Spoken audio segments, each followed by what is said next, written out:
तर भाजप आमदार प्रवीण दरेकरांनी जरांगेंना सुनावलंय।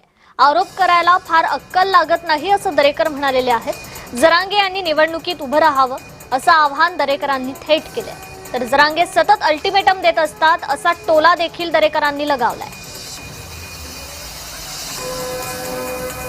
तर या ठिकाणी आमदार प्रवीण दरेकरांनी मात्र आता जरांगेंवर निशाणा साधलेला आहे।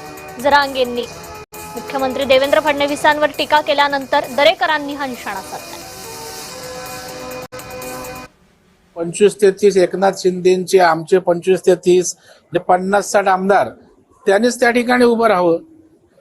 उलट सिस्टीम समजायला त्या सिस्टीम मध्ये यावं लागतं। माझं तर त्यांना नम्र आव्हान आहे, कुठल्या तरी मतदारसंघात उभं राहावं, म्हणजे विधिमंडळात येतील, विधिमंडळात आल्यावर सिस्टीम समजेल, यंत्रणा कशी काम करते ती समजेल। त्यामुळे रस्त्यावर बसणं, नाक्यावर बसून आंदोलन करणं आणि सिस्टीम मध्ये राहून काम करण्या याच्यात खूप फरक आहे। त्याच्यामुळे मला वाटतं 50 आमदार जर त्या ठिकाणी ते पाडू शकत असतील तर जरांगेंना माझ्या शुभेच्छा आहेत। त्यांनी त्या ठिकाणी स्वतःही लढावं। दुसऱ्याला पाडण्यापेक्षा माणसं जोडण्याचं काम करा, तोडण्याचं काम करू नका।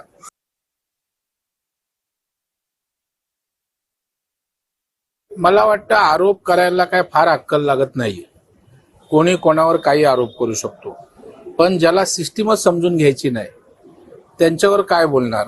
जात पडताळणी समिती ही क्वाशी ज्युडिशरी अथॉरिटी आहे आणि ह्यांना न्यायालयीन पॉवर आहेत आणि असा कुठलाही मंत्री हस्तक्षेप करू शकत नाही। लेखी द्यायचा तर विषय नाही, कारण ते कंटेम्प्ट होईल आणि त्या ठिकाणी काही त्रुटी असतील म्हणून त्या नोंदी कॅन्सल केल्या असतील। पूर्तता केल्यावर पुन्हा ती नोंद होईल।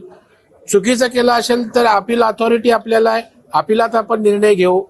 पण झोपलेल्याला जागा करता येतं, झोपेचं सोंग घेतलेल्याला जागा करता येत नाही।